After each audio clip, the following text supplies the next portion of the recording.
Alors j'espère, ouais, ça marche. Bonjour, bonjour à tous, merci d'être venus aussi nombreux, autant le dire franchement. Vous le savez, la Cité de la Réussite, cette année, s'intéresse à un thème qui n'est pas si facile que ça, qui a préoccupé beaucoup de philosophes et qui va en préoccuper ici même, puisqu'il y a devant vous et sur cette scène également des gens compétents dans ce domaine. La responsabilité fait référence à un univers moral adulte, là où la culpabilité fait référence à quelque chose peut-être de plus infantile, et c'est vrai qu'on a plus tendance aujourd'hui à se sentir coupable que responsable, et le sentiment et le concept de responsabilité sont de plus en plus difficiles à définir à mesure que la morale devient de plus en plus floue. Et s'il est un domaine où elle est de plus en plus difficile à délimiter, c'est le domaine de l'image. Et c'est d'autant plus urgent de le faire que l'image, comme vous le savez tous, est absolument omniprésente. Elle tient lieu maintenant de langage, là où elle était illustration, l'image est devenue le message lui-même. Elle a même une tendance peut-être à écraser les mots, à atomiser la possibilité d'analyser, à atomiser la pensée, tout simplement. Et on va aller un petit peu avec nos invités, je ne dirais pas nos experts parce que c'est pas bien, mais on va aller un peu au fond de ce problème-là. Les images, évidemment, la première chose qui nous vient à l'esprit, c'est la télévision qui est souvent accusée de dépasser la limite, de justement se dégager de cette responsabilité qui devrait être la sienne, mais encore plus évidemment l'Internet, dont chaque avancée crée des débats. Et puis je pense qu'il ne faut pas laisser de côté non plus le cinéma, qui n'est pas complètement innocent, et évidemment la presse, la photo, les paparazzis, les images qui viennent également des caméras de surveillance, les images qui sont volées par des téléphones portables, les images qui sont en quelque sorte qui nous servent à voir, au sens voyeur du terme, nos contemporains, parfois au mépris de quelque chose qui me semble essentiel et dont le domaine semble de plus en plus reculé, qui est la pudeur. Et donc, nous allons parler de tout ça, du point de vue, évidemment, de la façon dont ça touche le citoyen, mais aussi d'une façon plus globale, dans la thématique de ce que ça signifie pour l'information. Alors, je vous propose, il y a plusieurs choses. Je vais vous présenter d'abord les intervenants, et puis aussi, il y a des étudiants charmants qui sont au premier rang. Ils sont extrêmement motivés, ils ont écrit des questions, j'ai vu ces questions, elles valent le coup d'être posées, ils vont les poser à un moment, et donc ça va prolonger le débat. Alors, nous avons avec nous Virginie Calmel, qui est directrice générale d'Endemol France, qu'elle a rejoint en 2003, et vous avez occupé pas mal de fonctions, notamment dans la télévision câblée, jusqu'à aujourd'hui, où quand même, je rappelle, Endemol est le leader dans le domaine de la télé-réalité, qui est un mot qui évidemment doit être prononcé au cours de ce débat, et peut-être que ça va être pour vous l'occasion d'entendre pas mal de réprobation et de récrimination. Emmanuel Hogg, je ne sais pas si je le prononce bien, mais si vous voulez que je dise Hogg, je peux très bien le dire, mais Hogg c'est très bien, est président directeur général de l'INA, l'Institut national de l'audiovisuel, et il s'occupe également, il est président de la Fédération internationale des archives de télévision, et les archives, il a été également administrateur de ce théâtre. Les archives en télévision, c'est extrêmement important. Il n'y a pas que les images qui arrivent directement du terrain et qui viennent d'être faites, il n'y a pas que cette espèce de flux ininterrompu, il y a aussi tout ce qu'on va chercher dans le passé. Jean-Xavier de Lestrade est réalisateur, scénariste, producteur. Il a créé sa propre agence de nouvelles télévisées en 87. Et puis il a fait pas mal de documentaires, dont Viols et châtiments, L'inceste face à la justice, Une Australie blanche et pure. Et en particulier, on a vu de lui un documentaire qui a eu un Oscar en 2002, qui traitait du procès d'un jeune noir américain victime d'erreurs judiciaires, simplement, enfin en tout cas d'abus de justice, qui s'appelait Un coupable idéal. Alors, je vous avais promis des philosophes, il y en a une. Marie-Josée Mondzin, philosophe et écrivain, qui est directrice de recherche au CNRS, qui est spécialiste du rapport à l'image. Et ses derniers travaux concernent la nature du regard, la manière de dire ce que l'on voit et la manière de faire voir. Et également, vous vous êtes interrogé sur la violence des images. Et puis, il y a un non francophone, comme dans certaines classes de 6e. C'est Tom Noonan, qui est président exécutif de la mise en place du prime time à Fox. Oui, c'est ça, la mise en place du prime time à Fox. Il est donc un représentant de cette production américaine sur laquelle on va mettre beaucoup de choses, le dos de laquelle on va mettre beaucoup de choses tout au long de ce débat. Donc autant qu'il soit là avec ses larges épaules pour assumer tout ça. Voilà. Alors, est-ce que peut-être on va se permettre de commencer par les questions des étudiants. Comme ça fera réagir tour à tour tous les intervenants. Si ce mode vous convient, messieurs les étudiants, je vous écoute. Nous vous écoutons.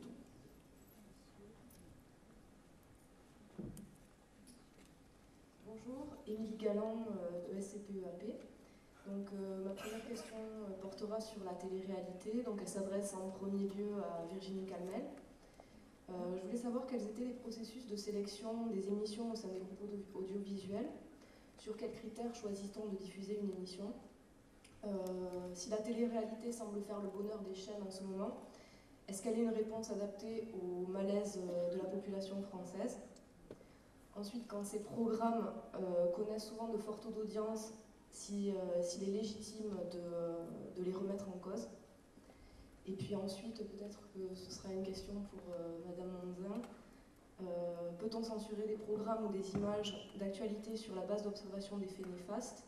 Et quelle est la réalité de ces observations, si elles sont scientifiques ou, Et enfin, pour tous les intervenants, quelles sont les solutions qu'ils proposent sur une censure éventuelle?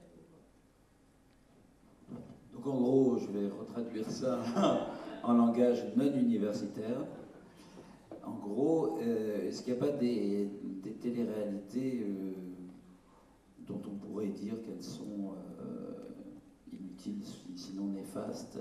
Et sur quels critères, au fond, est-ce qu'il y a un jugement moral au départ du lancement d'une émission de télé-réalité, ou est-ce qu'il n'y a que le critère commercial? Alors, je vais répondre à toutes ces questions.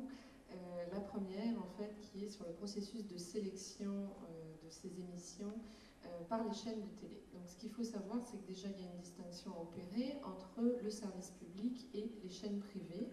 Je pense que cette distinction est fondamentale dans ce débat sur la télé-réalité ou plus largement sur un certain nombre de programmes. Il est clair que la question qu'un directeur de chaîne a à se poser n'est pas la même quand il s'inscrit dans le cadre d'une mission de service public ou quand il s'inscrit dans le cadre de la rentabilité d'un groupe audiovisuel privé qui doit d'abord satisfaire son actionnaire, ses clients, ses téléspectateurs, mais également ses annonceurs. Donc, une des logiques dans le choix d'un programme de télévision, ça va être bien évidemment le critère de l'audience quand on parle des chaînes privées, puisque l'essentiel de leur rémunération provient de la manne publicitaire directement liée aux audiences que ces chaînes vont comptabiliser heure après heure. Bien évidemment, quand on dit ça, on pourrait effectivement, comme Ariel vient de le souligner, penser que seul le critère commercial va entrer en ligne de compte. Bien évidemment, il est de la responsabilité d'un patron de chaîne de choisir un programme qui soit avant tout regardable par une population large. Évidemment, les chaînes thématiques ont clairement affiché leur volonté de s'inscrire dans une thématique, c'est bien leur nom. Donc quand on parle d'une chaîne musicale, elle va essentiellement diffuser de la musique. Quand on parle d'une chaîne sportive, elle va essentiellement diffuser du sport. Quand on parle de télé-réalité, à ce jour, il n'y a pas de chaîne de télé-réalité, soyez rassurés. En revanche, ça fait partie d'un des genres qui fait partie de la diversification des contenus pour une chaîne généraliste. Est-ce qu'il aurait fallu, au nom de je ne sais quelle éthique ou de je ne sais quel débat, se priver de télé-réalité? Ce n'est pas ma position. Je pense qu'aujourd'hui, ce qui fait la force de notre paysage audiovisuel français, c'est la liberté de choix et la diversité des contenus qu'on peut trouver sur ces chaînes de télé. Et la télé-réalité fait partie d'un de ces contenus. Ne pas le diffuser en France eût été une exception mondiale. Alors je sais bien qu'on aime être une exception à la française, néanmoins il n'y avait pas de raison objective de supprimer en France des programmes qui ont fait le bonheur d'un certain nombre de téléspectateurs à l'international. Donc pour moi la réponse est dans le processus de sélection, certes une partie commerciale indéniable pour les chaînes privées. Ensuite, il y a une ligne éditoriale. Chaque chaîne n'a pas la même ligne éditoriale, ne vise pas les mêmes personnes. En clair, les chaînes généralistes, grand public, visent le maximum de personnes, ce qu'on appelle dans notre jargon plutôt la ménagère de moins de 50 ans. Néanmoins, ce qui est clair, c'est qu'elles visent à rassembler les familles. Quand on fait en démol produit Star Academy, on considère qu'on fait un produit qui est avant tout familial, qui est certes tourné vers les jeunes qui aiment le divertissement, la musique, et là encore, la vocation d'Endemol, certes leader de télé-réalité dans le monde, mais qui fait également beaucoup d'autres choses, c'est avant tout d'être le numéro 1 mondial du divertissement. Et dans le divertissement, selon les époques, on a eu la télé-réalité en tête, aujourd'hui on a plutôt le jeu qui est largement en tête de l'ensemble du divertissement de façon mondiale et en particulier en France. On sent une légère décroissance de certains programmes de télé-réalité.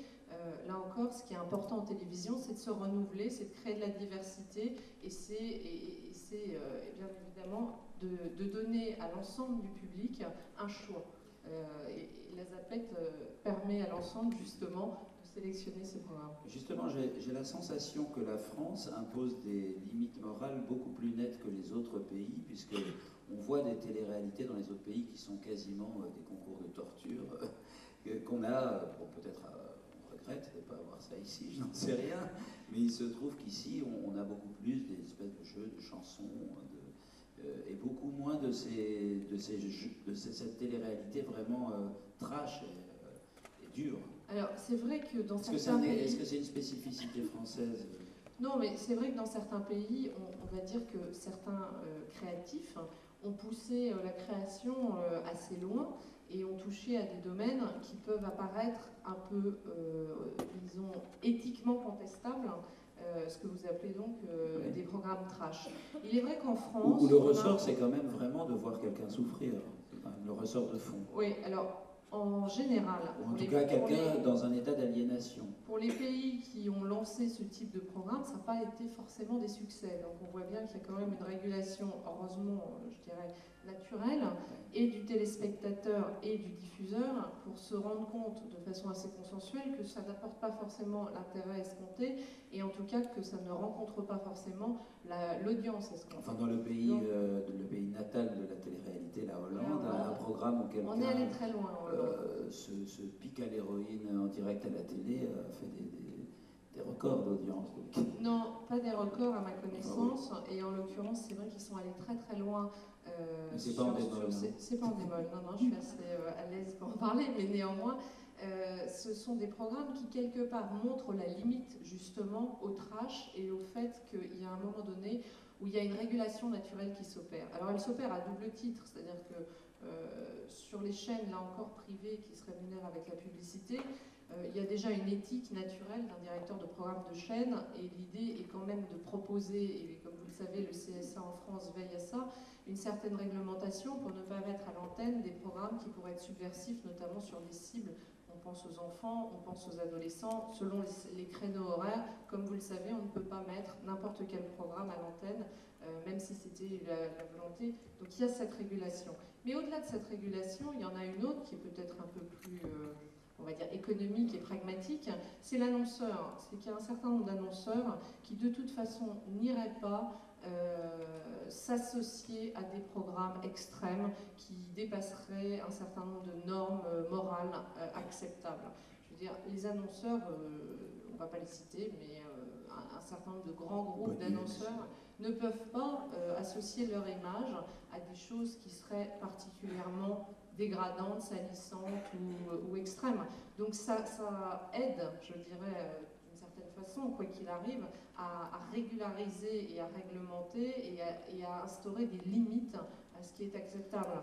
Mais justement, bon, ça évoque quand même un problème, parce que l'émission à laquelle je faisais allusion, où l'on voit par exemple des gens faire l'amour, se piquer, etc., était une émission qui avait une espèce de vocation éducative.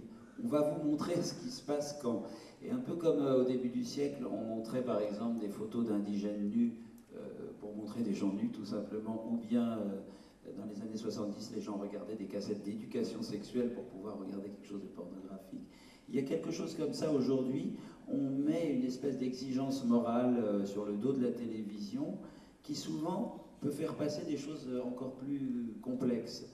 J'ai cette sensation, par exemple, dans les émissions de Carl Zero à une certaine époque, où on se vantait de montrer des choses sans trucage, mais en même temps on montrait des choses assez terribles.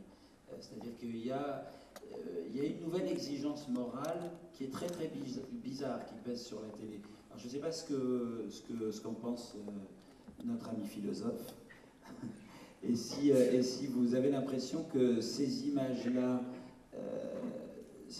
telles qu'elles sont montrées à la télé, répondent à des pulsions profondes, à des besoins de voir des choses, et finalement ont des justifications plutôt troubles. D'abord, la philosophie ne pourra jamais dire, par exemple, quand elle prend la parole... Elle ne dit pas c'est bien ou c'est mal. Non, il y a un numéro... je suis le numéro 1 mondial de la pensée. C'est-à-dire que dès qu'on défend les enjeux de la pensée et de la dignité des sujets parlants, pensants et spectateurs, on sort forcément, nécessairement, d'une problématique du marché. Je crois que ce que je viens d'entendre, dont j'entends parfaitement la logique, me trouble parce qu'il vient, au moment où on approche de la question des limites, des seuils de tolérance, on me tient en même temps un drôle de discours en me disant il y a une sorte de régulation naturelle. Alors là que la nature se prend le bras du marché, qui va justement dans le sens où le marché lui-même est heureux de cette sélection naturelle.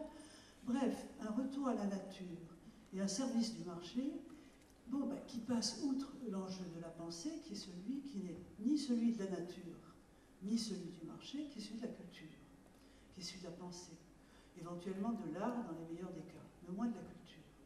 C'est-à-dire de ce qui permet à des sujets de vivre ensemble dans une paix ou un conflit régulé, dans des rapports de sujets dignes et parlants, et qui partagent ensemble de l'image.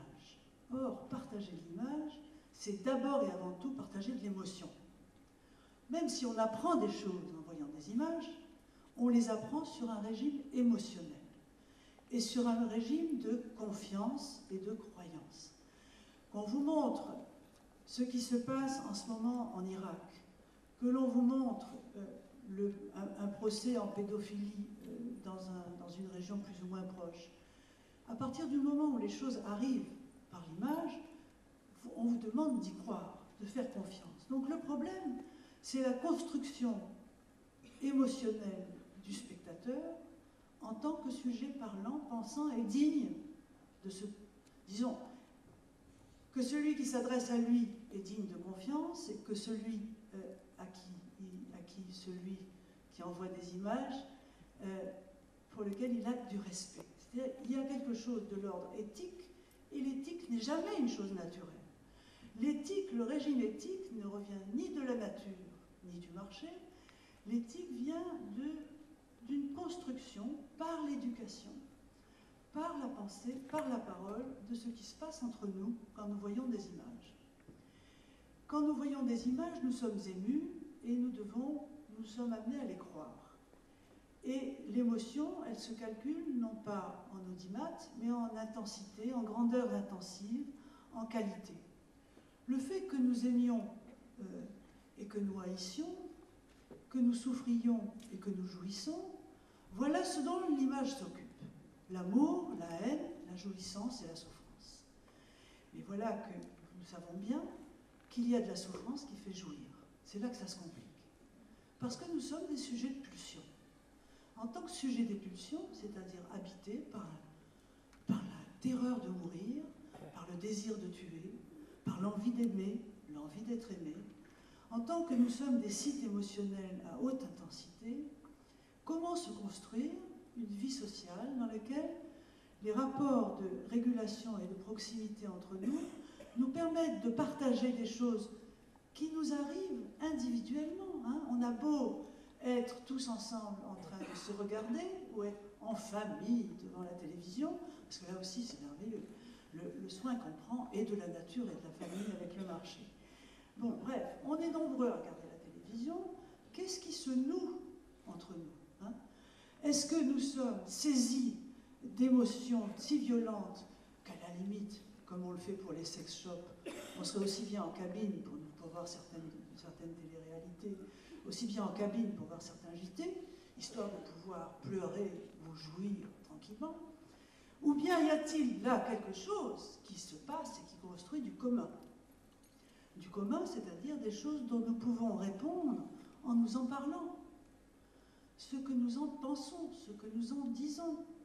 Donc la question n'est pas tellement le contenu. S'il se passe des choses affreuses dans le monde, je trouve ça formidable que des moyens audiovisuels nous permettent de ne pas les ignorer et plus encore de ne pas y être indifférents.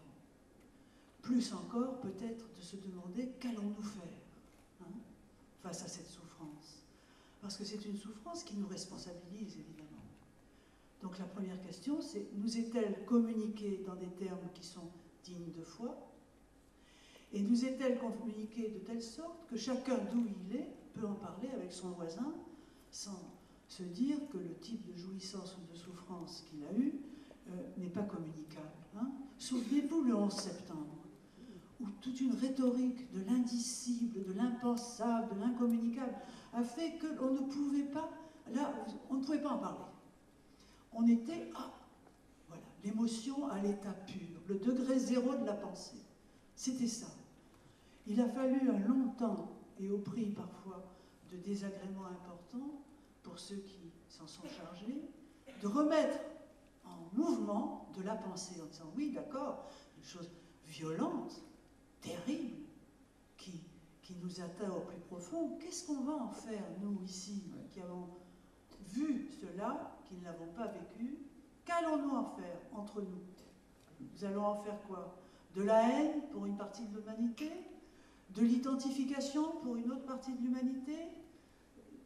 De la pleurnicherie, de la plainte? Ou allons-nous faire construire tout d'un coup une parole politique qui est: qu'allons-nous faire? Et vous savez qu'on n'a pas fini d'en faire quelque chose de cette manière. Justement, curieusement... Donc, voilà ma réponse. À savoir, je finis. Non, je vous en prie, allez-y. Voilà, c'est ma réponse à votre question, mais ce n'est pas toute ma réponse, parce que je pense que cette question de la violence et de savoir si le spectateur est un consommateur, le spectateur est un citoyen, me paraît être fondamentale, c'est-à-dire que le régime éthique, je le répète, n'est ni un régime naturel, ni un régime mercantile, ni un régime familial, ni un régime psychologique. C'est un régime politique. Est-ce que vous n'avez pas la sensation, on a vu justement dans les réactions qui ont suivi le 11 septembre, on a constaté de la part justement de la communauté entre guillemets pensante, je fais allusion à des gens aussi divers que Baudrillard, Derrida, etc., une espèce de remise en question de l'image, c'est-à-dire puisqu'il y avait image, le 11 septembre n'avait pas eu lieu en quelque sorte. C'est-à-dire qu'il y a cette nouvelle perversion de la pensée qui consiste à congédier le réel parce qu'il est devenu, il s'est en quelque sorte, il est tombé, il a commis une sorte de décadence par le fait d'être image et d'être télévisé et d'être vu, tout simplement. Est-ce qu'il n'y a pas aujourd'hui justement cette espèce d'excès contraire et de la part même de gens qui sont censés penser au nom de la communauté, est-ce qu'il n'y a pas cet excès de décryptage qui fait qu'on ne peut plus prendre les images et les partager. Sans arrêt, on les soupçonne, on est méfiant envers elles. Et c'est une nouvelle tendance qui me semble importante, justement, qui empêche ces images de devenir communes. Est-ce que vous n'avez pas cette sensation? C'est pas une question de sensation, je le sais. Dans ma corporation et au-delà, chez les sociologues, les philosophes, etc., il y a une sorte de puritanisme vis-à-vis de l'image. Totalement. Voilà, un nouvel iconoclasme. Moi, chez moi, j'ai un grand penseur, il n'y a pas la télé. Oui, comme si, c'est une phrase qu'on entend l'absurdité, beaucoup. mais c'est l'absurdité. L'image est un régime du désir dont il ne faut surtout pas se passer. Nous devons nous mettre au travail sur les images, nous devons aimer les images, nous devons être exigeants envers ceux qui les font, qui nous les font voir, qui nous les font croire, parce qu'il se joue dans ce régime précieux et émotionnel et multimillénaire de la communication entre humains, quelque chose qu'il ne faut pas abandonner. Vous le savez bien, moi j'ai passé 20 ans à travailler sur la crise iconoclaste chez les Byzantins pour découvrir, et Dieu sait, bon, en tant que philosophe, après tout, ça m'arrangeait que les gens se méfient de l'image. Mais en tant que femme, en tant que citoyenne, comment se priver d'un régime aussi magnifique du rapport au réel? Pourquoi télé-réalité me fait peur? C'est pas parce qu'il y a de l'image, c'est parce que le mot réalité est usé de façon fantasmatique. Voilà, on crée du téléfantasme et on dit voilà le réel. À partir du moment où on manipule le sentiment du réel chez le spectateur et qu'il oublie que en voyant des images, il lui reste à construire le rapport de la réalité aux images et d'images de la réalité dans un écart compris. Et cet écart ne peut être géré que par la parole, il n'y en a pas d'autre. Si on perd le sens du fait que l'image n'est pas l'image du réel, mais elle est image de son nom, elle est l'image, et le réel nous est à charge, alors à ce moment-là, c'est le fantasme qui vient à la place. Oui. Le love story, machin, là, le loft. Vous n'avez pas la télé, vous? Si, bien sûr. Non seulement j'ai la télé, mais je l'aime, je la regarde, je vais au cinéma.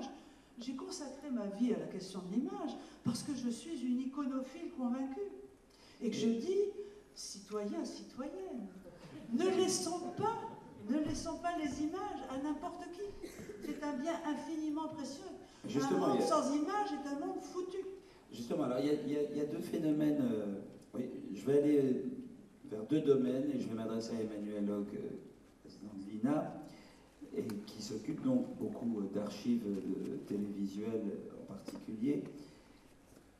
L'ethnologie s'est un tout petit peu intéressée au pouvoir des images, par exemple, dans les sociétés primitives. C'est très marrant, il y a eu un programme au Brésil, on a donné aux Indiens d'Amazonien des télés, c'est vraiment la télé-réalité à l'état pur. On leur a donné des moniteurs, des caméras, on leur a dit filmez-vous.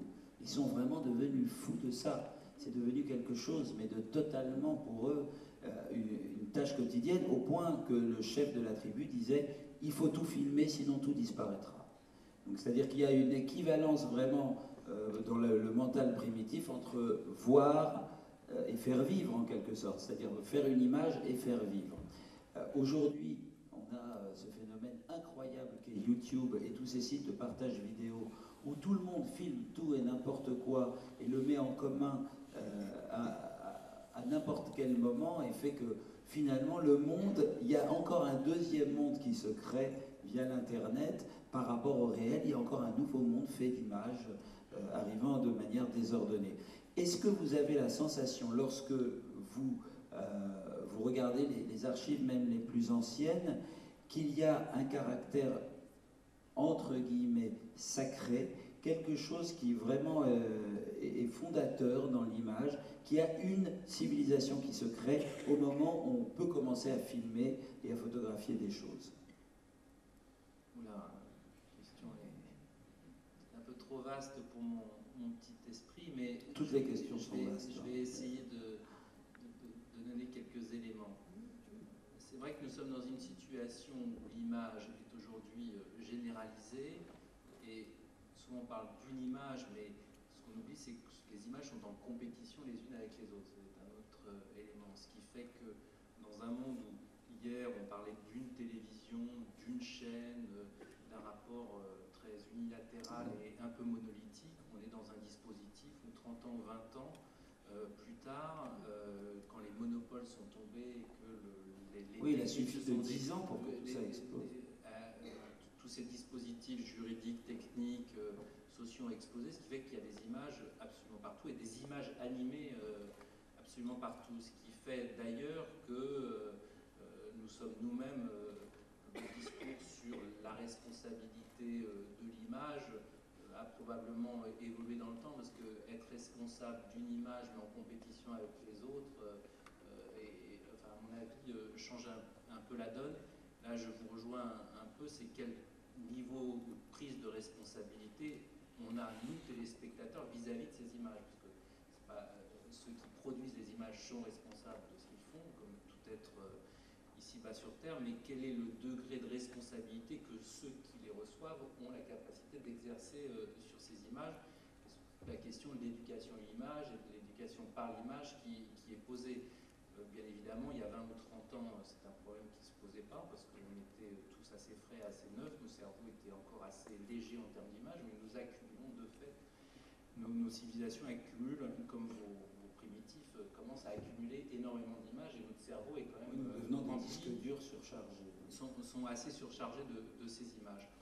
La question sur doit-on tout filmer ou faire image de tout, hein, d'une certaine manière, j'allais dire, la question elle ne se pose pas, parce que personne, on pourrait dire oui, on pourrait dire non, ça ne changerait rien. Donc de fait, c'est la société qui avance, les caméras vidéo se multiplient, la possibilité maintenant de tout filmer sur les portables se font, donc le dispositif de régulation n'existant pas, et d'une certaine manière, heureusement, nous ferons image de tout.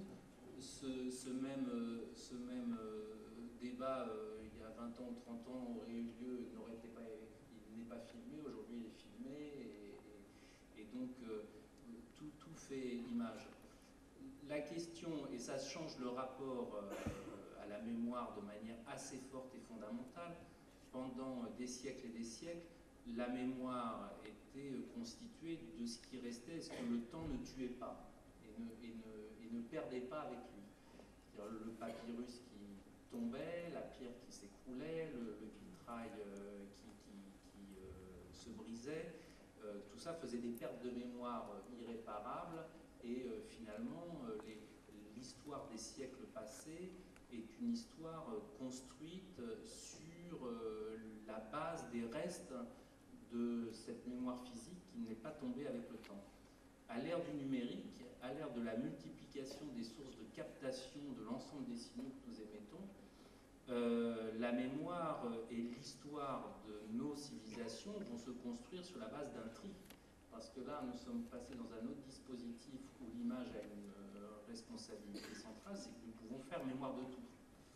Et nous pouvons faire mémoire de tout, et nous pouvons être dans une société où nous nous copions en permanence, un copier-coller avec un effet de miroir permanent, avec où une finalement tout instant fait mémoire, et la grande inquiétude c'est de perdre quelque chose en permanence, alors que finalement on sait bien de quoi nous souvenons-nous, on ne se souvient pas toujours de grand-chose, et nous sommes des êtres qui nous avons des attelles tout autour de nous pour vérifier en permanence que tout notre passé est accessible de plus en plus. Alors qu'on ne se souvient que de ce qui nous a émus, justement. Et on se souvient que de ce qui nous a émus, ce qui nous a sidérés, de la jouissance, de la les termes que vous mettiez en avant.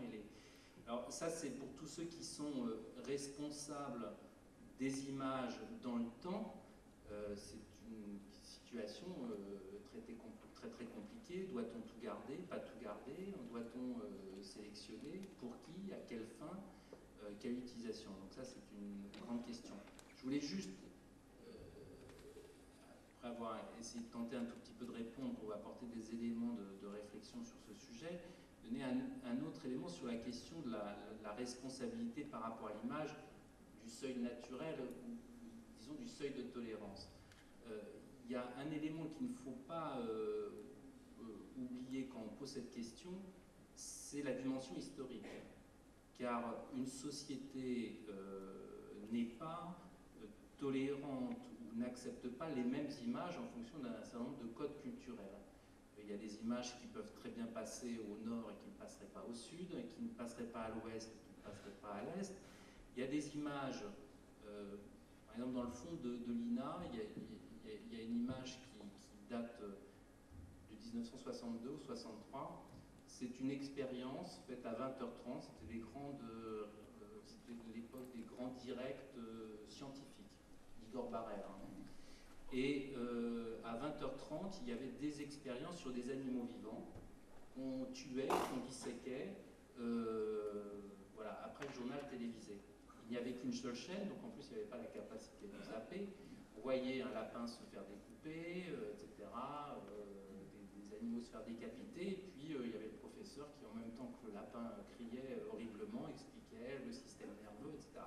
Bon, bien évidemment, ces images-là, ça nous fait sourire, c'est inimaginable aujourd'hui à 20h30. Ça veut pas dire qu'on est politiquement correct, etc. C'est que le niveau d'acceptation culturelle de la souffrance et de la souffrance animale a complètement changé. Je crois qu'il ne faut pas y mettre de morale à dire c'est bien ou c'est mal. Je veux dire, c'est un fait culturel et probablement des images qui sont présentes à la télévision aujourd'hui seraient inacceptables, mais celles des années 60 reviendraient comme acceptables dans 20 autres temps. Donc il y a aussi, je crois qu'il ne faut pas être trop dans l'idée qu'aujourd'hui on vit un temps particulièrement exceptionnel, c'est qu'il y a aussi des mouvements culturels qui sont en jeu et qui font qu'il y a des choses qu'on peut accepter de voir aujourd'hui, qu'on n'accepterait pas hier et demain qu'on n'acceptera plus et inversement. Comment est-ce que vous voyez cette explosion d'images personnelles? Et aussi, je demande aussi à un réalisateur de documentaire, cette inflation d'images qui sont prises avec des téléphones, avec toutes sortes de moyens, des toutes petites séquences vidéo, qui sont à la limite uniquement du contenu. On est dans le contenu, on n'est même plus dans des images qui sont packagées, on est dans du voir tout de suite. Moi j'aurais deux réponses, mais très rapides. Hein. La première réponse, c'est qu'en général, bon, c'est très rigolo, mais ça ne dure qu'un temps. Enfin, ça n'a pas de... On dit qu'il y a des blogs qui se créent, il y a des millions de blogs, mais on s'aperçoit que 95% des blogs ne sont jamais regardés non plus. Donc, si vous voulez, donc ce phénomène général où on écoute les gens crier, voilà, c'est rigolo, mais c'est quand même l'éphémère. Hein. Je pense qu'il ne faut pas s'y attarder trop. La capacité d'enregistrer un événement quand il y a un événement historique, et par exemple les bombes dans les métros à Londres, ça effectivement, là il y a une valeur historique intéressante d'avoir la capacité d'attraper le moment. Le fait de se mettre le doigt dans le nez ou des choses comme ça, enfin, c'est pas, voilà, c'est rigolo 2 minutes, mais enfin passer des heures à regarder ça. Vous avez vu la même vidéo que moi, je crois. Je pense que l'autre problème que ça pose, et nous sommes bien placés à l'INA, puisque nous avons mis en place un site internet qui a un très très grand succès, alors ça c'est sur le média internet, c'est la pauvreté des images sur internet qui est démontrée. C'est que à partir du moment où existe le haut débit, où existe internet, et que le média internet est un média à 95% qui fonctionne sur l'écrit, et qui a une soif d'image pour les raisons que Madame évoquait, les gens vont chercher des images et naturellement ils n'ont accès à des images qui ne sont que libres de droit, etc., etc. Donc le vrai sujet demain, c'est l'arrivée des images sur Internet parce qu'il y a une demande et qu'aujourd'hui elle n'est satisfaite que par une offre qui est une offre économiquement sans droit et facilement accessible. Non, mais ces images sont pauvres, hein, évidemment, mais la pauvreté de ces images souligne encore l'interrogation qu'on a devant leur succès. Je vais m'adresser à excusez-moi, c'est la cour de récréation. Oui, non mais voilà, c'est exactement le même. Évidemment que c'est un jugement. On pense tous que c'est la cour de récréation. Cependant, cette cour de récréation, elle est composée de beaucoup d'adultes aussi qui s'y ébrouent. Par exemple, Tom Noonan, je ne sais pas si vous... Le micro, close the mic. L'une des images les plus regardées dans le monde, qui a fait peut-être plus d'audience que pas mal d'images de réseaux télévisés cumulés, c'est l'image d'un jeune homme qui danse sur un tube techno roumain qui se prend avec une webcam. Ça a dû lui prendre 5 minutes à faire. Je pense que ça a été vu par 300 millions de personnes. comment expliquer un phénomène aussi incroyable? Et qu'est-ce que les chaînes de télé retirent de ça? Qu'est-ce que ça veut dire du point de vue de l'image? I think a good little dancer is always good to watch. I don't know. I think there's a lot of excellent questions and answers coming up in this debate. And I want to first say that for the longest time, American television led in terms of various images that were being broadcast across the world. The moonshot not only was produced by Americans, but then broadcasting was the biggest image known. That it was an image that was superseded, that superseded another American image, which was the assassination of Kennedy. And so you deal with horrible tragedies and incredible victories. And what we're seeing is an explosion, particularly in the United States, of international formats and international images and storytelling that is associated with those images. A lot of the questions and conversation that come up today dealt with what is the responsibility of reality images. And I can't really talk about the internet because I'm not an expert on what the censorship is with respect to the free speech and images there. But what's really interesting for those of you who do not produce reality television or documentary is the degree to which writing and control of how the images, the editing of those images, makes for storytelling. Even in the arena of reality television, it's not real, obviously. Reality is often much more boring than what you would see in what we call now alternative television. We don't refer to it anymore as reality because it has no relationship with reality. Our reality is usually either too mundane or too sickening or too provocative for primetime family viewing. So part of the conversation has to be, why are we calling these programs, or possibly even documentaries, nonfiction, when they have more of a relationship with fiction and an art form than it does just pure exposing of images on a cell phone? Alors, ça appelle peut-être, Jean-Xavier de Lestra, d'une réponse de votre part. Cette idée aussi que le scénario, en fait, le scénario est ce qui lie toutes les formes d'image aujourd'hui. C'est ce qui est prépondérant. C'est presque un hommage au mot aussi. Oui, là où je suis totalement d'accord avec Tom Newman, c'est que effectivement, même en documentaire, et l'essence même du documentaire, c'est filmer le réel, c'est se nourrir du réel, et c'est respecter le réel.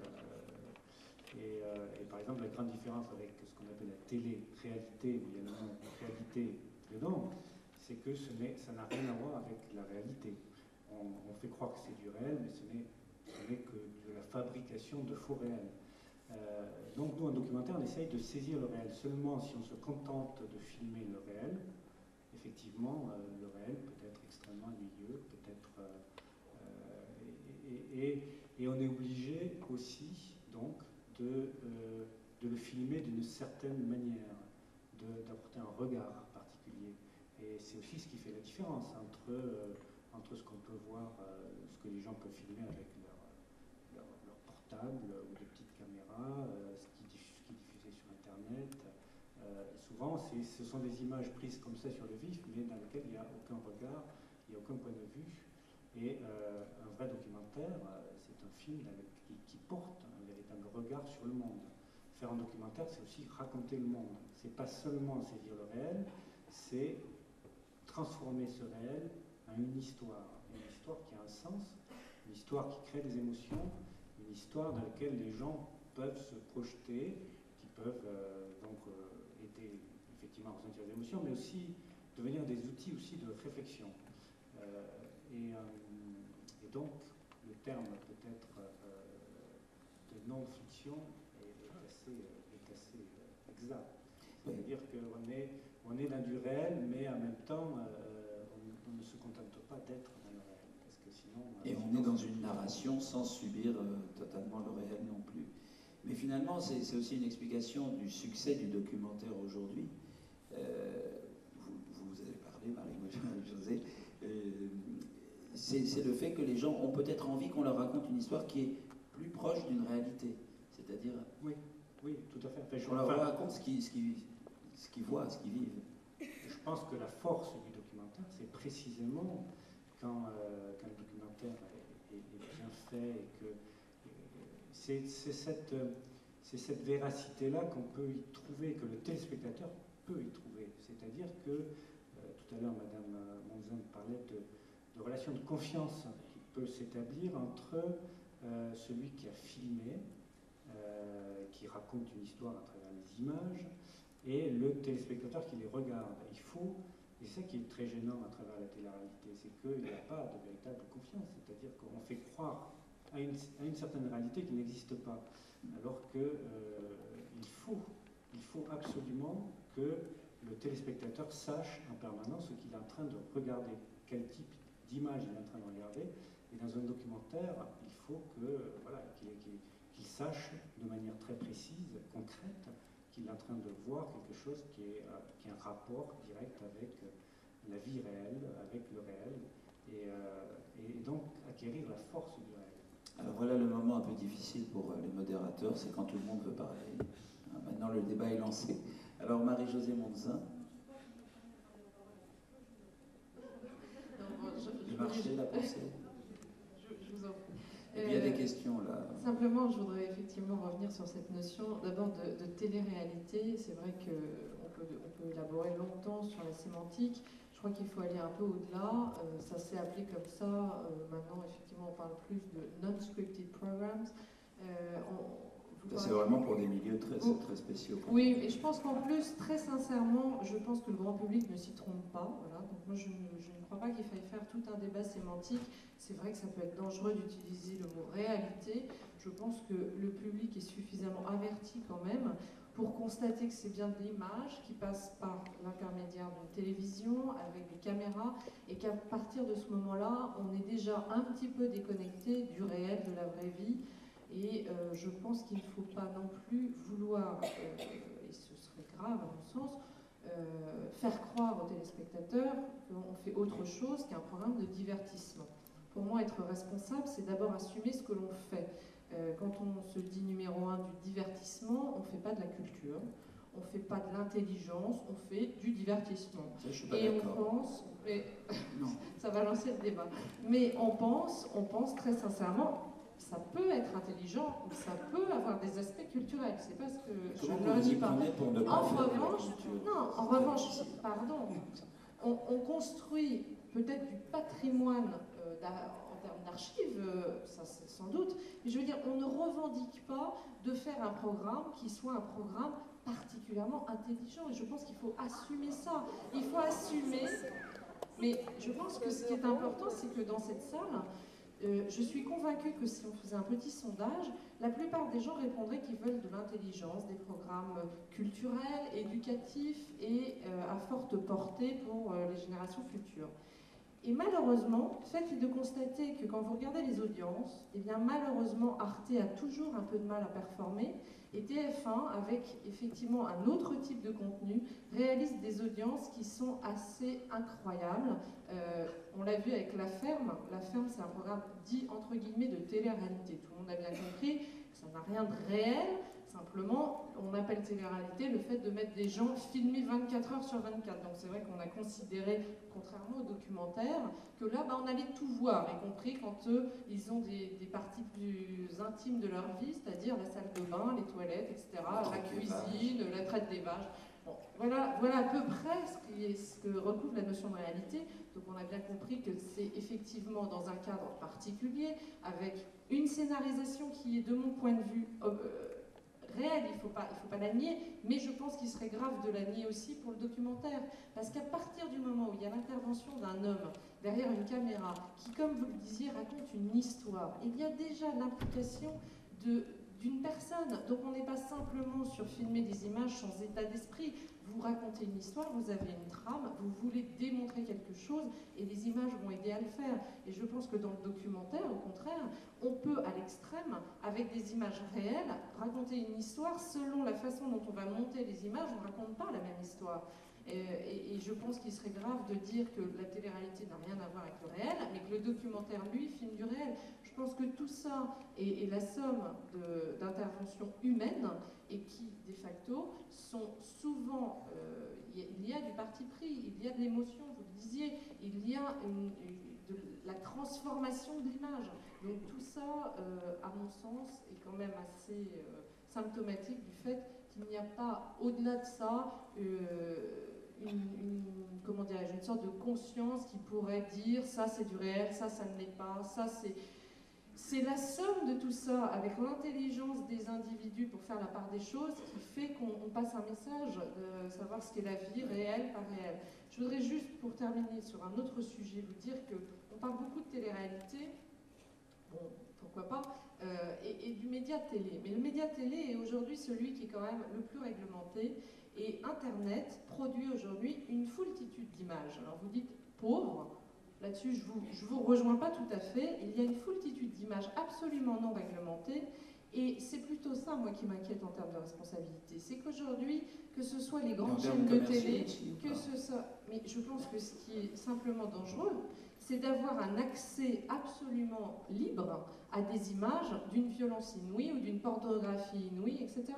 Et moi, aujourd'hui, je pense que je suis plus préoccupée par la responsabilité vis-à-vis de l'image sur Internet que sur la télévision. On peut débattre à la télé, il y a des programmes, mais on peut zapper, et surtout, je le redis, il y a un organe de régulation qui ne peut pas tout réglementer, heureusement, mais qui quand même vérifie qu'on n'a pas des émissions pornographiques à 18h, qu'on n'a pas de la violence insoutenable à 20h30, et qui essaye de protéger quand même le grand public, même si je le redis, le grand public est libre et n'est pas obligé d'aller regarder une émission. Donc vous pointez en fait un péril encore pire que... Je pense que, très sincèrement, si on avait comme péril que de regarder Star Academy ou d'autres programmes de télé-réalité, je pense que bon, on ne serait pas très inquiété. Je crois que le péril est effectivement sur des médias comme Internet, où des enfants, des jeunes adolescents peuvent avoir accès à des images d'une incroyable violence, sans aucune réglementation. Et je crois que c'est plus, de mon point de vue là, le problème de la responsabilité que le point de vue de la télé. Bon, en tout cas, ne dites pas que vous ne faites pas de culture quand vous avez lancé Stevie, quand même. Alors, il y a pas mal de questions qui n'ont pas encore été posées, ici, là-bas et chez les étudiants. J'aimerais bien quand même pouvoir... Alors, Marie-Josée. Oui, j'aimerais bien pouvoir réagir parce que je ne voudrais pas qu'il y ait de confusion entre ce que j'appelle le respect de l'intelligence de celui à qui on s'adresse et le niveau intellectuel, voire même universitaire, si je vous entendais bien, le niveau culturel, comme si c'était Arte devenant en même temps l'exemple de la télévision intelligente. Moi, je pense qu'on peut s'amuser et le divertissement n'est pas une affaire d'imbécile. Donc, vous me permettrez de dire, c'est pas ce que j'ai voulu dire, bien évidemment. Oui, on mais n'est pas en train de s'adresser à des imbéciles. Je dis juste qu'il faut savoir revendiquer ce que l'on fait et l'assumer. Je dis juste que quand on fait des émissions scientifiques, on revendique davantage de science que quand on fait des émissions de divertissement. On peut aussi apprendre en s'amusant. Mais non, la question est pas... On connaît ce débat-là, mais en même temps, je pense qu'il faut savoir s'amuser sans peut-être apprendre grand-chose. Et je pense que quand je reprends la question de la demoiselle qui était face au malaise de la population française, je pense qu'on a grand besoin également de se divertir sans revendiquer nécessairement d'apprendre des choses à ce moment-là. Je veux dire, un très beau spectacle de variété ne vous apprend sûrement pas grand-chose, hormis les paroles des chansons. Non, mais c'est vrai qu'il y a aussi, bon, on peut peut-être interroger ce problème-là, mais il y a un aspect très régressif de pas mal d'activités aussi. Et lorsque vous pointez le désir de voir des images violentes sur Internet, c'est encore un degré supplémentaire de régression. C'est vrai que de rentrer le soir et de s'écrouler devant la télé, c'est presque une soirée idéale pour quelqu'un qui travail. Mais est-ce que hein, non, mais c'est vrai, il y a des gens qui aiment beaucoup faire ça, et j'en connais beaucoup. Je veux dire, est-ce qu'il n'y a pas justement une espèce de goût de l'effondrement, de l'abandon de soi, de la régression, presque de l'annulation de soi devant le spectacle, qui mène finalement à l'objet de ce débat? Bon, écoutez, comme il faut que la salle puisse parler, je voudrais être brève et dire que la question que pose la nature de la télévision, entre autres, dans la programmation, ne tient pas uniquement à des contenus, ni au fait qu'on rit, qu'on pleure, qu'on se divertisse, qu'on s'effondre, qu'on s'endorme, que c'est un véritable remède contre l'insomnie. Bon, allons-y. C'est la question du temps. Moi, je l'ai vécu quand je travaillais avec des prisonniers. La télévision est un mode sur lequel on touche à quelque chose de très profond chez chacun de nous, qui est le rapport de la temporalité, de la durée intérieure, de la temporalité subjective avec les émotions. Le rythme auquel la télévision, et les rythmes d'ailleurs, de rire, de pleurs, d'émotion, d'érotisation, de détente, etc., qui sont très calculés. J'ai eu l'occasion de travailler avec des gens qui s'occupaient de la gestion des céréales et des fictions à la télévision. À quel moment on doit mettre la pub, à quel moment on doit couper, etc. Pour créer quelque chose qui est de l'ordre d'un halètement, qui est de l'ordre d'une apnée, de l'ordre d'une tension, et qui fait effectivement, on appelle divertissement, non pas tellement des choses qui nous font tout le temps rire, parce que, comme vous le disiez, il y a des pays dans lesquels les divertissements ne sont pas vraiment drôles, mais qui touchent à des formes de temporalité, à des formes d'accélération, qui, d'ailleurs, dans les expériences qui ont été faites, montrent qu'au niveau du cerveau, il y a des rythmes d'image, de violence dans les rythmes, de violence dans les informations, etc., qui touchent les mécanismes même de la pensée, de la respiration, et coupent la parole. Donc, je suis, moi, pour une télévision qui donne la parole et ne la prend pas. Ce qui est tout à fait autre chose que de dire on va régler un régime de censure où on interdit le divertissement, ou laissez-nous s'il vous plaît être bêtes, on en a besoin après les journées de travail. Ça ne veut rien dire. C'est une façon vraiment de ne pas respecter le téléspectateur qui peut être fatigué et continuer à être quelqu'un de digne, de respectable, qui a besoin d'un rythme, qui a besoin au contraire de trouver... Mais qui sera le garant de cette régulation? Quel programme vous voyez à la télé qui ne respecte pas la dignité du téléspectateur? Pour moi, dans les téléréalités, dans les programmes de divertissement, dans certains films très violents, etc., il y a et le rythme de la télévision et la façon dont la publicité, parce que ça on n'en a pas parlé, la façon dont la publicité coupe les émissions est quelque chose de très violent, et qui pose problème. Mais ça existait dans le spectacle auparavant, cette régulation du temps. C'est pas parce que ces films ne passent pas à la télévision, par exemple. Je pense qu'il y a à repenser la question du rapport de la télévision à la publicité. Oui, ça c'est vraiment quelque chose qui me paraît très très important, mais c'est pas le lieu de ce débat. Mais vous allez avoir du mal. C'est quelque chose de très important. La deuxième chose sur laquelle je voulais interroger Tom Noonan, parce que c'est très passionnant le sujet qu'il a abordé, c'est le storytelling. Parce que le storytelling, qui est vraiment maintenant importé en Europe de façon très programmative, consiste en ceci, que la télévision américaine connaît très bien, que les universités américaines enseignent, dont les chaînes de télévision prennent acte, à savoir qu'il y a une véritable industrie, liée souvent d'ailleurs aux neurosciences et à beaucoup de programmation, qui sont que le principe étant, les gens aiment qu'on leur raconte des histoires. Hein? People like stories. Et donc, cette question du storytelling est très grave, parce qu'il se joue dans le fait de raconter ce qui arrive dans le réel, sous la forme de story. Tout ce flou et cette difficulté qu'il y a, et que nous venons d'évoquer, et que j'ai bien entendu aussi quand notre ami cinéaste le défend au nom du documentaire, et il a raison, c'est qu'effectivement, de toute façon, toute prédation sur le réel rendue par un film est une façon de raconter, de mettre en forme, mais que ça peut s'appeler à la fois du documentaire, et que c'est vrai que ça a toutes les qualités, je dis bien les qualités de la fiction, c'est-à-dire de quelque chose qui est construit. Le réel, c'est quelque chose qu'on construit ensemble. Il n'y a pas un minerai pur quelque part qui s'appelle le réel. Ce minerai pur, on ne l'atteint jamais. Il y a une réalité qu'on construit ensemble en la racontant, en la construisant, en la cadrant, en la montant, hein, le montage, le cadrage. L'editing, comme disent les... Voilà, on fabrique et on a une façon de faire comprendre ce qui arrive et ce qui nous arrive. À partir du moment où les industries de divertissement, ce qu'on appelle les industries culturelles ou les industries de divertissement, les industries audiovisuelles, de programmation, considèrent que, puisque nous aimons les histoires, eh bien on va nous faire supporter tout ce qui se passe dans le monde sous la forme du storytelling. Il y a même quelqu'un qui a étudié ce phénomène en parlant du management de la narration et donc du narragement.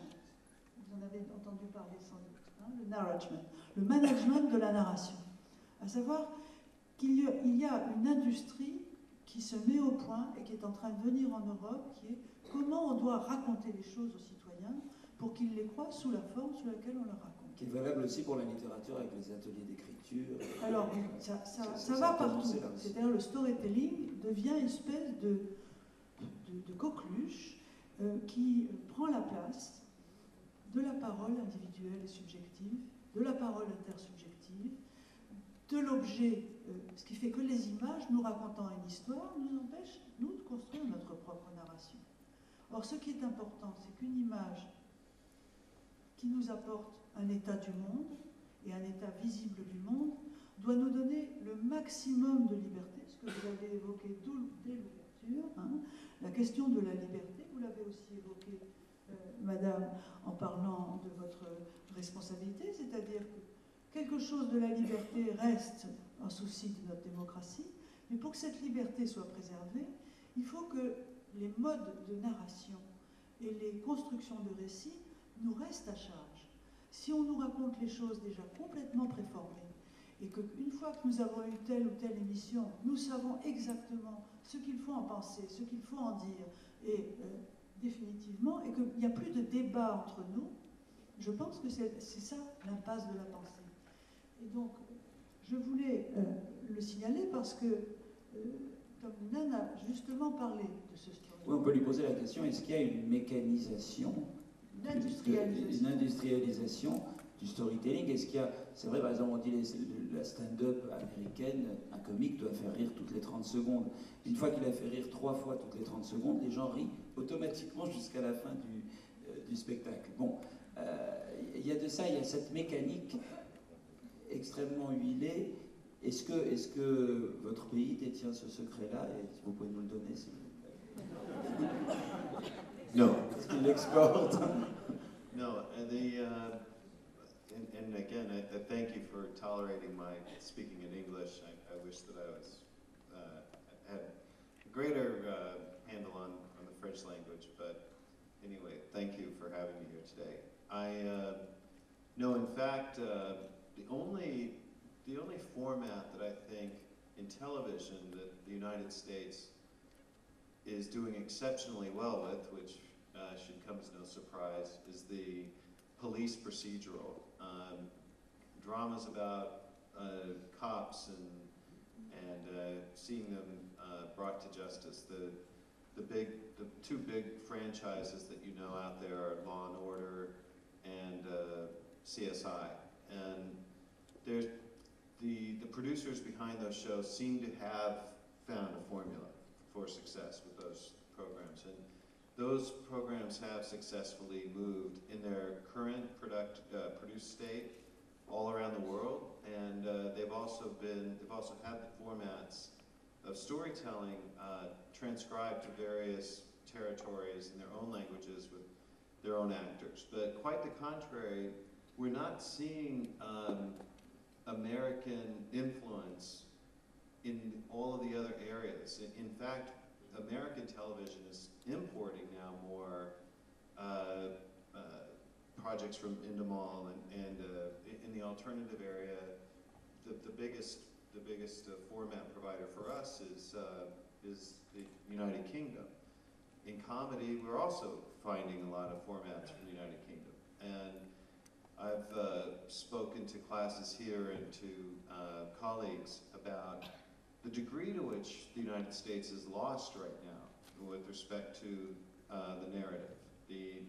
It seems as though the only two places it dominates on the media landscape are what we call tentpole films or giant mega-budgeted films, a la the various comic book franchises, Batman and Spider-Man, or the huge bestsellers like The Da Vinci Code. And then with respect to television, as I mentioned, it's the procedurals, dramas that deal with life and death, and there's I think a very successful formula for how those get produced, and I teach that class at UCLA. Il y a quand même l'école HBO hein, qui justement a très très bien exploité le storytelling. On voit l'explosion des séries de type Desperate Housewives, Six Feet Under, etc. Alors on va prendre des questions. Non là c'est trop. Alors il y en avait une là et une là. Alors je propose que ces trois là soient posées en même temps. Et si ça se trouve on va avoir une réponse pour les trois d'un seul coup. Madame. J'ai le micro. Excusez-moi. Bonjour madame. Bonjour tout le monde, je m'appelle Alexandre. J'ai juste deux petites questions sur lesquelles on n'a pas beaucoup entendu d'expression. La première, c'est, et je m'adresse d'abord à M. Ho, j'entends dire aujourd'hui qu'un certain nombre d'images d'archives risquent d'être trafiquées. Je donne un exemple. J'ai vu il y a quelques jours sur Arte, pour ne pas le nommer, un documentaire sur un événement que je ne connaissais pas de la Première Guerre mondiale. J'ai trouvé ce documentaire extrêmement bien fait, mélangeant des images d'archives et des images de fiction, et je n'ai pas su, bien que je sois un peu averti, je n'ai pas su reconnaître les images qui étaient d'archives et les images qui étaient tournées récemment. Et donc je me demande quel frein on peut mettre à la transformation d'images d'archives. Ça me semble important. Et deuxième question du débat, vous avez parlé de télé-réalité en parlant de musique, en parlant de... Pour moi, c'est pas ce que je déplore le plus dans la télé-réalité, et je ne sais même pas si ça s'appelle télé-réalité, c'est tout ce que l'on voit sur des gens qui se racontent et un public qui regarde les malheurs des autres. Je comprends ni ceux qui se racontent devant 10 millions de spectateurs, ni ceux qui ont envie de regarder les malheurs des autres. Je comprends pas. Moi, s'il y a quelqu'un qui a une explication, je veux bien qu'il me la donne. Je ne vois pas l'intérêt de ces émissions. Ça, c'est un point de vue moral et subjectif. Oui, non, mais que vous ne compreniez pas, je comprends que vous ne compreniez pas. Oui, bonjour, Katia, ex de Canal+. C'était pour la première question par rapport au devoir de mémoire des documentaires. Je me souviens d'ailleurs d'une fiction de Canal où ils étaient allés, je crois, avoir des primés à une certaine date et des années après. Et je pense que justement, la télé, par rapport à M. Houck, je ne sais pas comment on prononce, qu'il y a des images qui peuvent être devoir de mémoire, ne serait-ce que même pour voir au niveau historique comment était... moi j'ai vu des émissions sur les costumes, voir comment étaient les choses à une certaine époque, il y a une devoir de mémoire.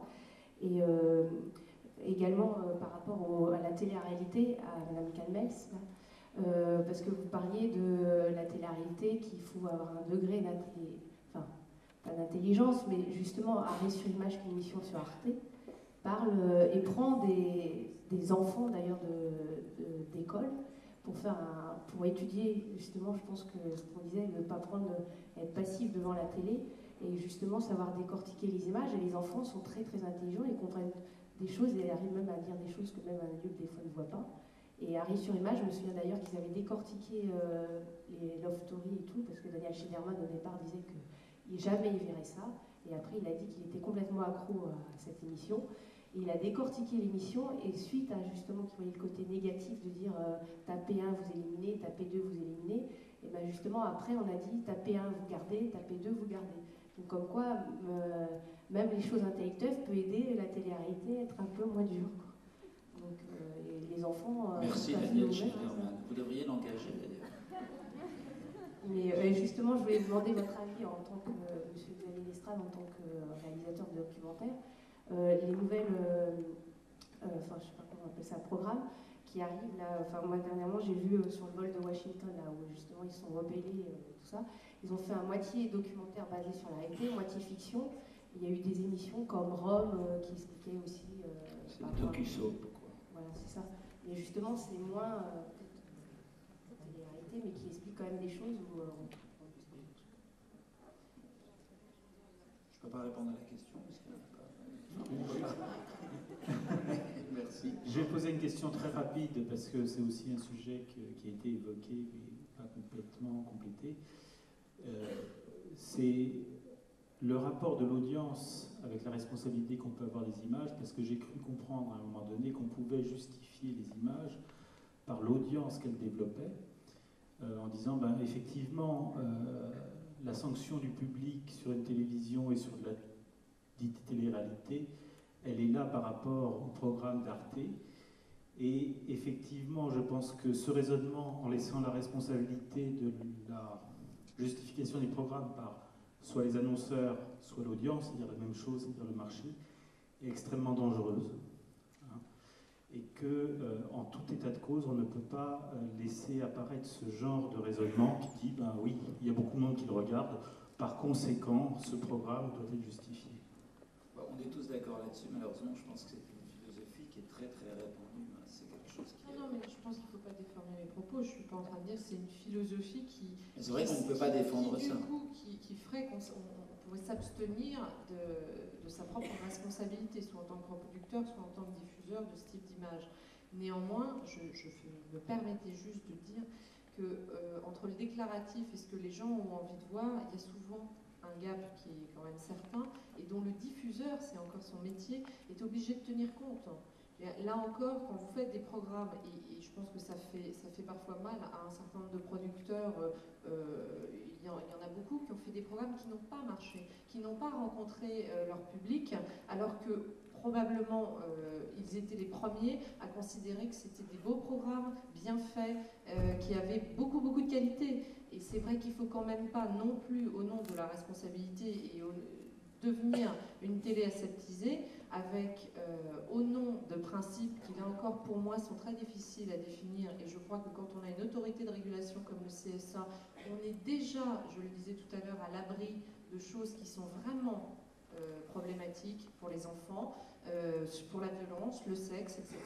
Ce qui n'est pas le cas sur Internet, je me permettais de le souligner. Je pense qu'à la télévision, vous avez suffisamment de diversité, vous avez suffisamment de régulation pour, de mon point de vue, ça n'engage que moi, mais ne pas vous retrouver face à des choses qui soient vraiment dégradantes, comme le disait Madame tout à l'heure. Je ne pense pas que la dignité humaine soit en cause, que je ne pense pas que le téléspectateur ne soit pas respecté. Je pense au contraire qu'on lui donne la possibilité de choisir, ce qui est énorme. On est une démocratie, on est en liberté, il a la liberté de choisir son programme. Et voilà, c'est tout ce que je voulais dire. Maintenant, c'est pas le marché n'est pas plus responsable. Néanmoins, combien de personnes laisseraient leurs enfants ou eux-mêmes regarder des choses dégradantes? Je pense quand même qu'on n'aurait pas 51% de part de marché si on était sur des choses qui soient vraiment subversives. Mais on a l'impression que, alors je vais passer la parole à Emmanuel Hogg après, on a l'impression qu'il y a quand même un cercle vicieux entre des producteurs qui se reposent sur la demande d'un diffuseur, qui lui-même se repose sur l'audience représentée par un public, et si ce public se plaint, finalement, il est responsable de son malheur en quelque sorte, ou en tout cas, c'est vrai que l'argument de dire aux gens, vous dites que vous aimez Bernard Pivot, mais vous regardez Jean-Pierre Foucault, il existe depuis les années 70. Mais, même avant, sans doute. Bon, et c'est vrai que moi je commence à vieillir, à l'avoir entendu dit par des producteurs, des diffuseurs, etc., mais des centaines et des milliers. Non, mais néanmoins, il ne faut pas non plus occulter autre chose. C'est qu'en amont, mais ça, le public ne le voit pas, c'est pour ça que je n'en parle pas, il y a évidemment une sélection qui s'opère. Vous devez le savoir, à l'étranger, les programmes, notamment sur la chirurgie esthétique, ont été un des cartons des années passées. C'était à la mode, comme le disait très bien tout à l'heure Emmanuel Hogg. Tout ça est une question aussi d'époque, et ça revient. Il s'est trouvé qu'on était dans un...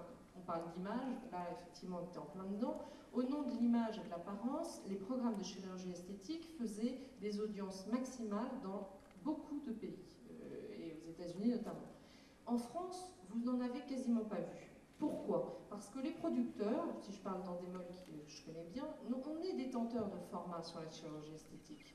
On n'a absolument pas produit encore, et je ne pense pas qu'on le fera, ce type de programme en France.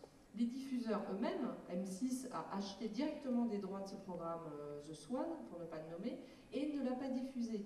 Il s'est trouvé que donc il y a une sorte, je ne vais pas dire censure parce que je n'aime pas le mot et en plus c'est pas ça, mais de sélection, où on a considéré qu'aujourd'hui, ce type de programme n'était pas ce vers quoi on avait envie d'aller. Voilà. Donc, ni les producteurs, ni les diffuseurs n'ont aujourd'hui mis à l'antenne ce type de programme. Et vous n'avez qu'une chaîne, qui est une chaîne qui s'appelle Teva, qui a effectivement acheté les droits directement du ready-made américain, sans même en faire une adaptation française, en diffusant sur le marché français le programme Extreme Makeover, qui est un programme sur...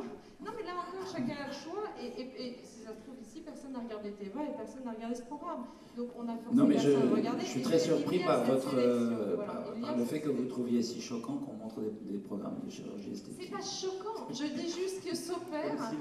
Comme si c'était quelque chose Je ne dis pas que c'est choquant, je dis qu'il se trouve que là, pour d'inhumain. Quelqu'un, madame peut en parler beaucoup mieux que moi, mais des sociologues ou des philosophes se sont penchés sur la question. Ce sont des programmes excessivement violents. Pas violents, bien sûr, au sens direct, mais au sens indirect.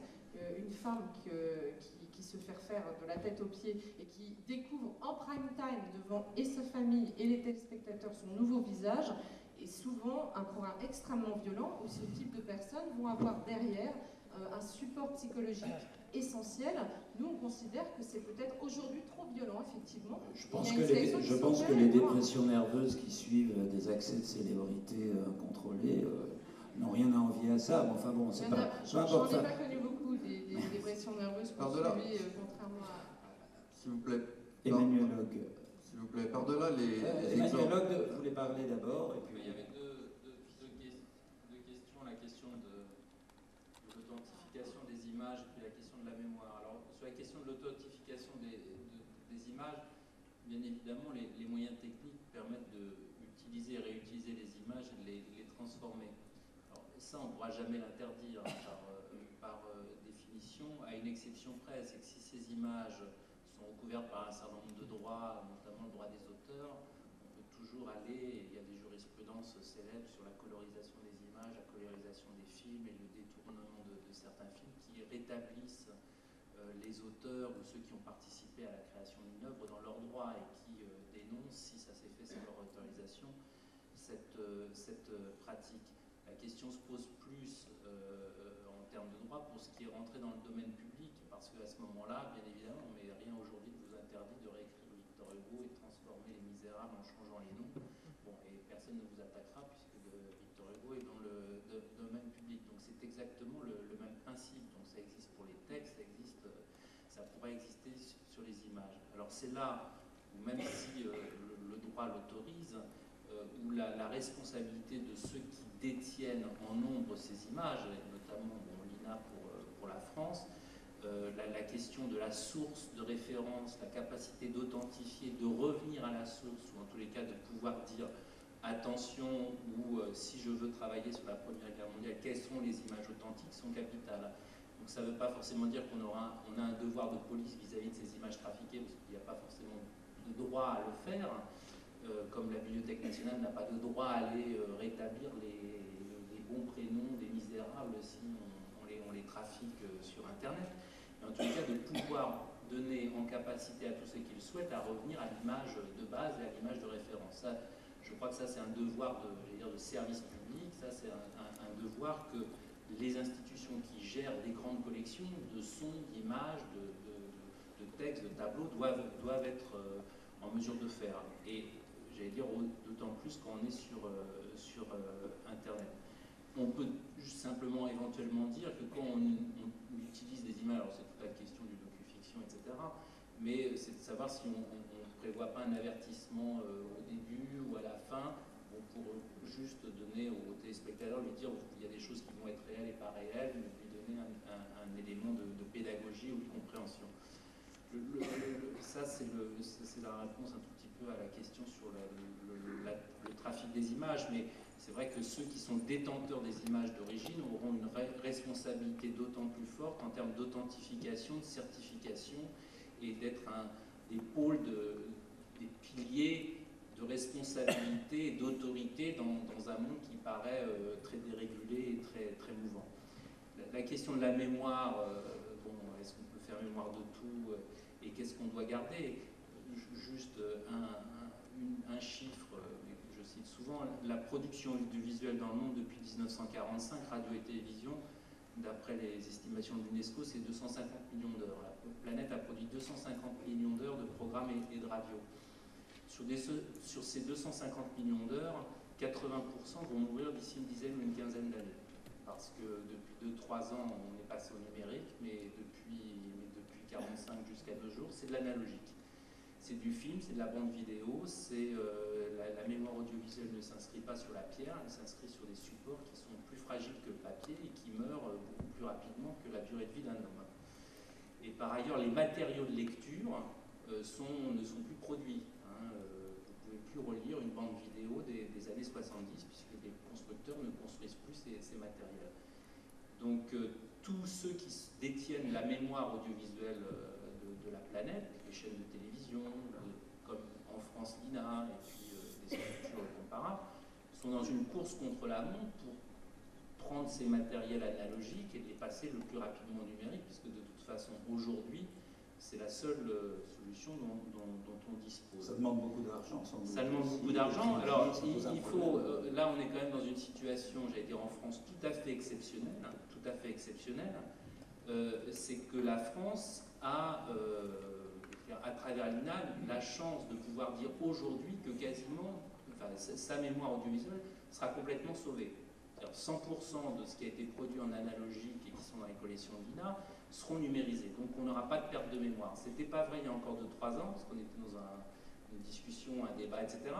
Mais qui, j'allais dire, n'est pas facilité par ce genre de débat d'aujourd'hui, je le dis en toute amitié et sympathie, mais essayer de dire que tout ça a de la valeur, alors qu'on considère que tout ça est soumis à une critique monstrueuse, est compliqué. C'est-à-dire qu'on est dans un paradoxe où on doit défendre l'idée que depuis 50 ans, la radio et la télévision sont producteurs non seulement d'œuvres, mais de sens, d'une mémoire collective, d'une mémoire partagée, faite de tristesse, de jouissance, d'horreur et de bonheur, qui, si on le disait à tous, mais vous savez, ça va mourir, rassurez-vous, vous détestez ça tellement, que de toute façon, ça va mourir, donc ne soyez inquiets de rien.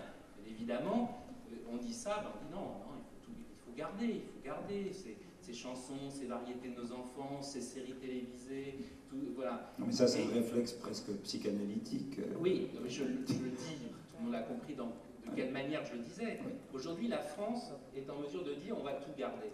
Bon, mais je vous rassure, des continents entiers vont voir toute cette mémoire mourir. Et d'ailleurs, d'un point de vue mondial, seront obligés de revenir vers les pays du Nord qui auront numérisé pour refaire réaccéder à leurs images, ce qui pose en termes de géopolitique internationale d'autres problèmes de répartition. On n'a pas abordé tout de suite. Mais voilà, pour la France est plutôt sur le terrain de la mémoire et de sa sauvegarde plutôt bien lotie. Bon, vive la France. S'il vous plaît, ça fait longtemps que j'attends, je voudrais poser une petite question par-delà. Par rapport au thème de la responsabilité de l'image, oui. On parle beaucoup de toute la production, de la variété, etc. Moi, je voudrais revenir sur la notion de responsabilité qui veut dire donc la notion de contrôle ou de vigilance. J'aimerais savoir quelles sont la réflexion des différents intervenants. Est-ce que le CSA est en France un bon organe de contrôle ou de vigilance? Ou est-ce que, par exemple, Madame la philosophe, pensait qu'il pourrait y avoir d'autres organes de contrôle que simplement le public, et notamment les parts de marché ou les critères de satisfaction?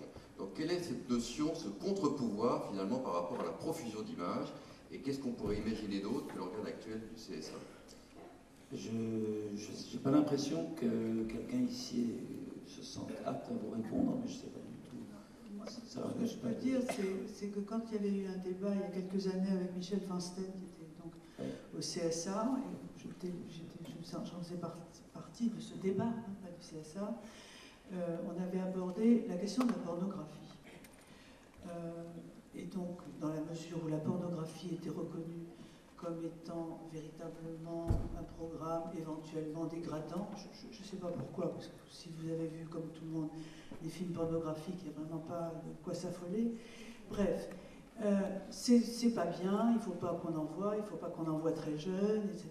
Donc j'ai dit, puisqu'on est tous d'accord sur le fait que la pornographie, c'est pas bien, pourquoi vous continuez à acheter des films pornographiques pour les passer à des heures sous-entendues calmes, enfin non dangereuses. Voilà. Et là, Michel Fansten, qui est pourtant quelqu'un de tout à fait conscient des enjeux éthiques de la pensée à la télévision, c'est ça, me dit, on ne peut quand même pas se soustraire à des enjeux financiers.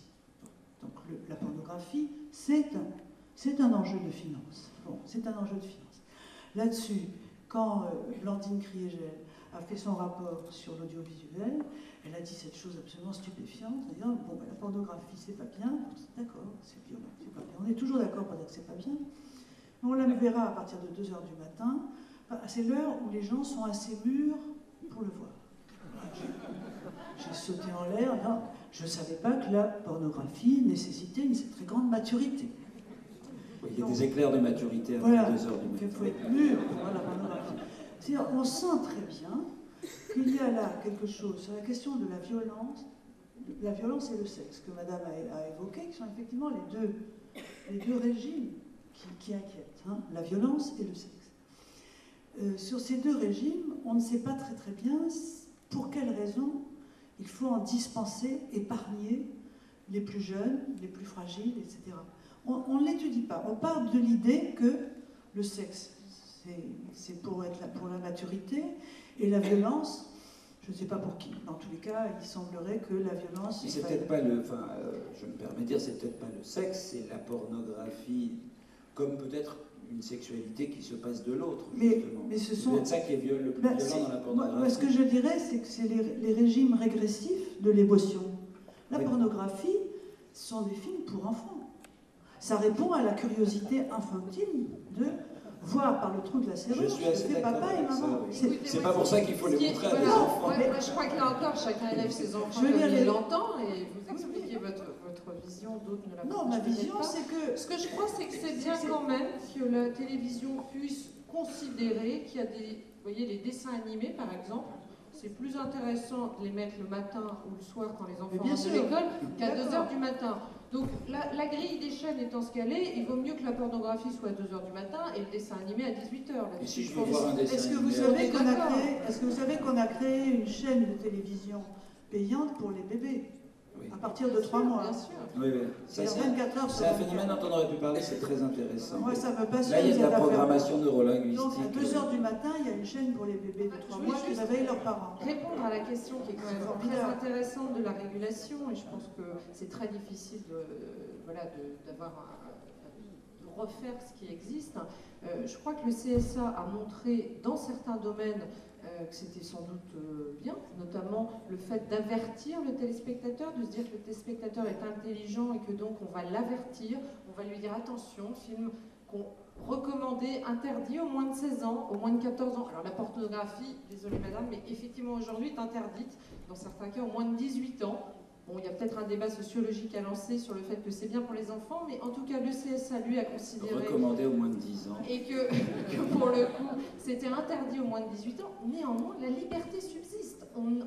Heureusement, d'ailleurs, si vous voulez mettre vos enfants devant la télé à 2 h du matin, ils peuvent encore le faire. Et ça, c'est la liberté de chacun, et je pense que c'est bien, cette liberté. En revanche, pour répondre à cette question, moi, ce qui me paraît crucial, c'est de savoir si le CSA doit élargir son spectre aux autres médias, parce que finalement la télé aujourd'hui est réglementée, alors on pourrait élaborer est-ce que c'est bien, pas bien, mais je pense qu'aujourd'hui c'est ça la préoccupation de demain. Je pense que c'est ça la préoccupation, mais effectivement nous avons mis nos programmes sur internet, mais au moins vous savez ce que vous trouvez, au moins si vous allez sur Endemol sur internet, vous savez ce que vous trouvez, vous trouvez des programmes Endemol. Mais je pense que ça, c'est une vraie question pour demain. C'est est-ce que les organes de régulation existants sur ces médias-là doivent être élargis à un média comme Internet, qui, vous le savez, pour les enfants et les adolescents aujourd'hui, est le média de demain. Ils vont apprendre, ils consomment déjà la télévision autrement. C'est le média de référence même pour l'information. C'est un immense débat, vous parlez de la publicité, mais justement tout ce schéma qu'on connaît, qui est classique avec les annonceurs, les pubs et les rendez-vous, est en train de voler en éclats grâce au podcast, par Internet, etc. Et je crois que cette régulation, il faut vraiment, rapidement, s'y intéresser sur un autre média que la télévision, et peut-être est-ce le CSA qui doit élargir son champ d'action, ou une autre autorité de régulation. Moi, je n'ai pas compétence pour répondre. En tout cas, je crois qu'il est vraiment nécessaire de ne pas laisser libre accès à l'image, alors qu'on la régule sur la télévision, sur des médias qui sont encore plus faciles à utiliser pour les enfants. Même règle pour tout le monde. Bon, pour se faire une idée, un film pornographique sera projeté après le débat. Monsieur. Merci. L'image, avec toutes ses formes différentes, n'est pas si mauvaise que vous l'avez évoqué si elle n'est pas accompagnée par le son. Ce qui crée l'image, vraiment l'émotion la plus forte, c'est la musique qui accompagne l'image. Et je pense qu'il ne faut pas dissocier l'image du son dans ce qu'on est en train d'étudier. Oui. Ce n'est pas une question, mais c'est une petite remarque. Ma question pose plutôt sur, d'une part, la guerre des images, et que peut-être parfois un petit dessin peut faire d'effet beaucoup plus que tous les médias. Et en plus, on est devant l'explosion de l'image sous toutes ses formes. Et cette explosion, dans l'avenir, est en train de s'accélérer. Est-ce qu'il y a une réflexion rétrospective? Est-ce qu'on va arriver à un point, puis après, il y aurait, d'après les transformations psychologiques et sociologiques de l'influence de l'image, une nouvelle société et un nouveau comportement vis-à-vis des médias. Moi, j'ai proposé, il y a un moment, que le média est un pouvoir libre. Et tous les pouvoirs sont constitutionnalisés et réglementés, sauf les médias. N'est-il pas nécessaire de réfléchir à une réglementation qui contrarie peut-être parfois la liberté des journalistes? Voilà des réflexions en vrac pour celui qui veut bien une réflexion à ajouter ou une réponse dans ce domaine. Je vous remercie. Alors, merci. Il n'y aura pas de réponse parce qu'on vient de me passer un petit mot sur lequel il y avait écrit « Il faudrait arrêter le débat, merci » souligné 2 fois. Mais juste pour le plaisir, nous allons écouter la question du fond, parce que je vois cette main se lever depuis tout à l'heure. Qui va rajouter à la remarque. Alors nous l'écouterons si nous l'entendons.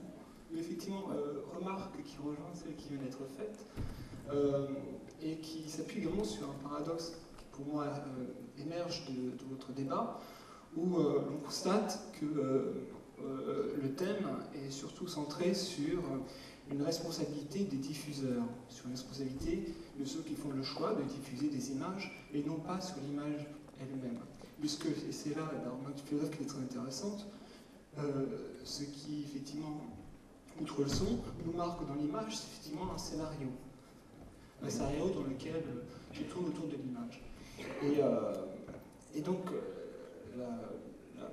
la remarque que j'étais en train de me faire, c'est que dans un État, ou dans une société où on est composé d'être libre, sensé, supposé être responsable, n'y a-t-il pas un paradoxe à vouloir absolument réglementer justement la diffusion des images, la mettre aux mains de quelques-uns qui justement créent ces histoires pour nous les imposer, même si il y a une liberté apparente entre le fait qu'on puisse choisir une chaîne ou une autre, mais qui en réalité il n'y a qu'une liberté dirigée par de ce qui est proposé, alors qu'à côté, justement, Internet serait plutôt l'instrument par cette profusion d'images à laquelle on accède, certes, mais auquel on accède après un choix. On ne tombe pas sur une image en ouvrant directement Internet. Oui, c'est pas un robinet. Comment? Ça n'est pas un robinet, ça n'est pas du flux, c'est un parcours. Tout à fait.